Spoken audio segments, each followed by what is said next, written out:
ओम गुरुर्ब्रह्मा गुरुर्विष्णु गुरुर्देव महेश्वरा गुरुर्साक्षात् परम ब्रह्म तस्मै श्री गुरुवे नमः।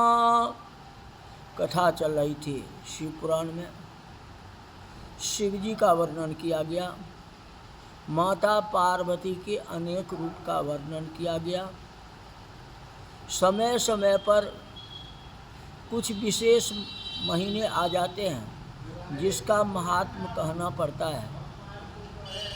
तो अभी कार्तिक का महीना है तो कुछ दिनों के लिए कार्तिक की कथा, क्योंकि आप जानते हो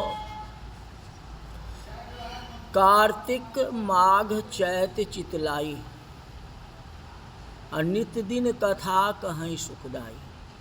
कार्तिक माघ और वैशाख के महीने में जो नित्य दिन कथा कहता है उनके ऊपर भगवान विष्णु प्रसन्न होते हैं। सबसे प्रिय कार्तिक का महीना है जो मथुरा वृंदावन में प्रसिद्ध है। बहुत सुंदर ढंग से वहाँ कथा करते हैं, अनेकानेक भजन करते हैं, तुलसी माता को सींचते हैं, महत्व बहुत है। उसी तरह माघ महात्म प्रयागराज में, वैशाख में आपको हरिद्वार है, अयोध्या, काशी, महत्व सब जगह का अलग है। विशेष जो है कार्तिक का महात्म मथुरा वृंदावन में ज़्यादा दिया गया है। गंगा के किनारे में तो और महत्व दिया गया है। जगह जगह देखो कार्तिक महीना में लोग मास करते हैं, कल्पवास करते हैं। कार्तिक मास के विषय में एक बार स्वयं ब्रह्मा जी ने नारद जी से कहा कि कार्तिक मास भगवान विष्णु को सदा प्रिय रहा है और रहेगा और था। इस मास में भगवान के निमित्त जो भी कार्य कर लो सारा पुण्य कर्म ही है। एक मिस्त्री का दाना भी भोग लगा दो कार्तिक में तो उसका महत्व सबसे ज्यादा है। जो हम कृत्य करते हैं, जो कर्म करते हैं, उसका नाश नहीं होता है। बड़े भाग्य मानव तन पावा, बड़ी भाग्य से ये मानव का शरीर मिला। और मनुष्य दुर्लभ योनि दुर्लभ है, क्योंकि 1,84,000 भर्म के आया, 84 लाख योनि भ्रमण करने के बाद यह मानव का शरीर मिला। बहुत जन्म का जब पुण्य इकट्ठा हुआ तो मानव का शरीर मिला है। जितना ज्ञान मानव के पास में है उतना ज्ञान किसी जीव जंतु में नहीं है, कोई पशु में नहीं है। इतना ज्ञान का भंडार होते हुए भी अगर हम पाप के रास्ते में चलें, किसी की बुराई करें, तो ये खेद की बात है। इसलिए मानव हो, समझदार हो, जहाँ तक हो किसी की अच्छाई करो, बुराई नहीं करना चाहिए। राम राम राम राम किया करो और दुख न किसी को दिया करो। शुभ कर्म करो जिस कारण से फिर 84 में नहीं गिरना पड़े। क्योंकि जब हम देखते हैं ये कुत्ता रास्ते पर चल रहा है, गाय एक रास्ते पर चल रहा है, वो अभी संसार में आया, तो हम भी आ सकते हैं कुत्ते के रूप में या गाय के रूप में आ सकते हैं। अगर हमारी पतन हो जाए, पाप हो जाए, तो हम भी आ सकते हैं ना। इसीलिए मानव का शरीर है, कुछ सज्ञान बनो और अच्छे रास्ते से चलो। इस महीने में समस्त देवता मनुष्य के समीप हो जाते हैं। कार्तिक के महीने में सारे देवी देवता मनुष्य के समीप हो जाते हैं। आश्विन के महीना में पितर पक्ष में सब पितर अपने बेटे के समीप हो जाते हैं, ये बेटा हमारे लिए कुछ करेगा। उस तरह देवता मनुष्य के समीप आ जाते हैं, ये हमारे नाम से कोई कृत्य करेगा, दान पुण्य करेगा। कोई कुछ ऐसी वस्तु है जो कि स्वर्ग में भी नहीं मिलता है, जैसे पान है, मखान है, केला है, ये सब 4-5 वस्तुएं हैं जो कि स्वर्ग में नहीं मिलता। उस वस्तु को पाने की इच्छा से देवता जो है पृथ्वी पर आते हैं कार्तिक के मास में, जो अब वस्तु की प्राप्ति हो। उस वस्तु की प्राप्ति कौन करा सकता है? मानव ही करा सकता है। तो मानव जो है रोली मौली पान सुपारी लौंग इलायची लेकर के 5 प्रकार से सभी देवी देवताओं का पूजन करते हैं, जिस पूजन को देवता स्वीकार करते हैं। हम पान सुपारी क्यों चढ़ाते हैं, नारियल क्यों चढ़ाते हैं, केला क्यों चढ़ाते हैं? आखिर इसका भी कोई होगा ना। तो ये वस्तु उनको प्राप्ति होती है। इस मास में दिए हुए स्नान दान, भोजन व्रत या सोना चांदी भूमि वस्त्र आदि जो कुछ भी हो, जितना आपका सामर्थ्य है,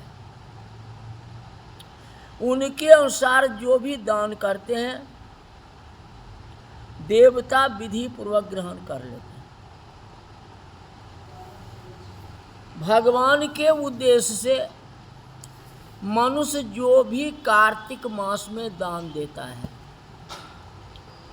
वह दान जो है अक्षय रूप से प्राप्त हो जाता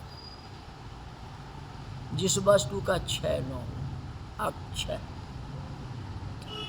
इसमें सबसे ज्यादा महत्ता अन्न दान की है, क्योंकि अर्थ धर्म काम और मोक्ष।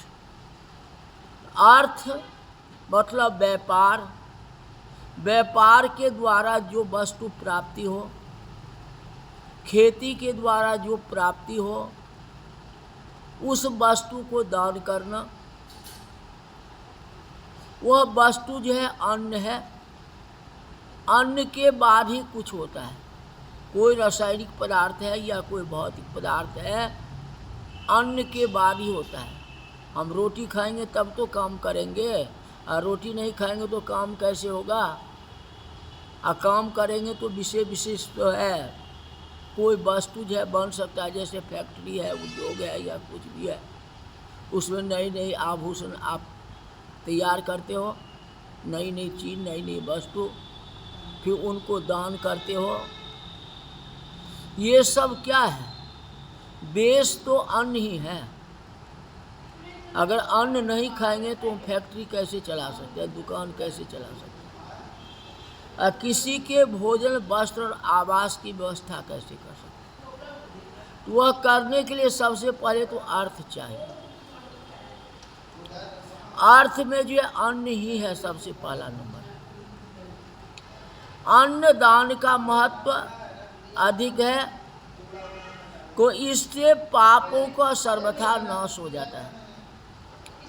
दान करने में असमर्थ मनुष्य यदि प्रतिदिन प्रसन्नतापूर्वक भगवान के नाम को केवल स्मरण कर लेता है, इस मास में गंगा स्नान करते हुए कार्तिक मास की कथा को पढ़ ले तो भी वह अनंत फल को प्राप्त करता है,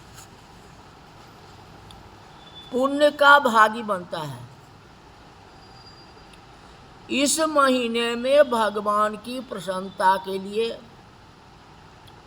शिव या विष्णु के मंदिर में अथवा किसी भी देव मंदिरों में जागरण कीर्तन अपने हाथों से दीप का दान करना, दीपक की रक्षा करना, तुलसी और आंवला के वृक्ष को भागवत स्वरूप मान करके उनका पूजन करना,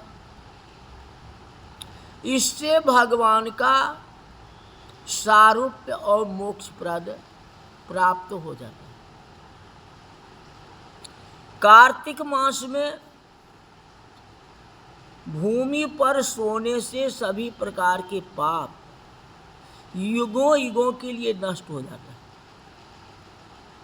आचरण अच्छा हो जाता है, फिर वह पाप नहीं करता है।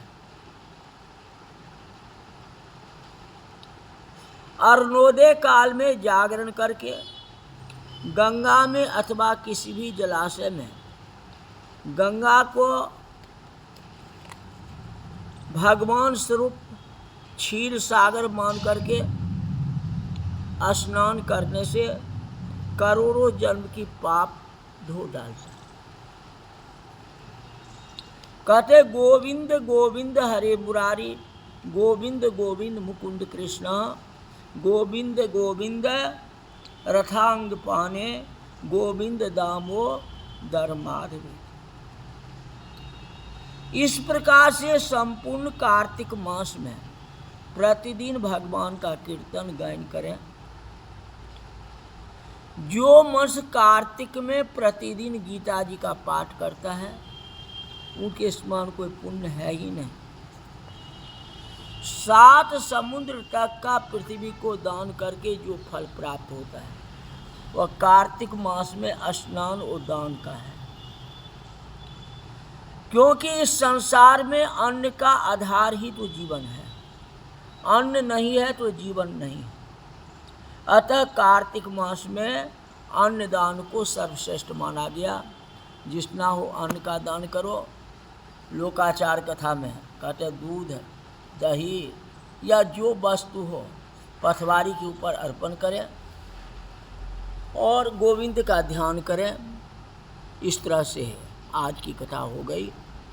कहते हे कृष्ण गोविंद हरे मुरारी, हे नाथ नारायण वासुदेवा। हे कृष्ण गोविंद हरे मुरारी, हे नाथ नारायण वासुदेवा। हे नाथ नारायण वासुदेवा, हे नाथ नारायण वासुदेवा, हे नाथ नारायण वासुदेवा। हे कृष्ण गोविंद हरे मुरारी, हे नाथ नारायण वासुदेवा। बोले कार्तिक महात्मा की जय।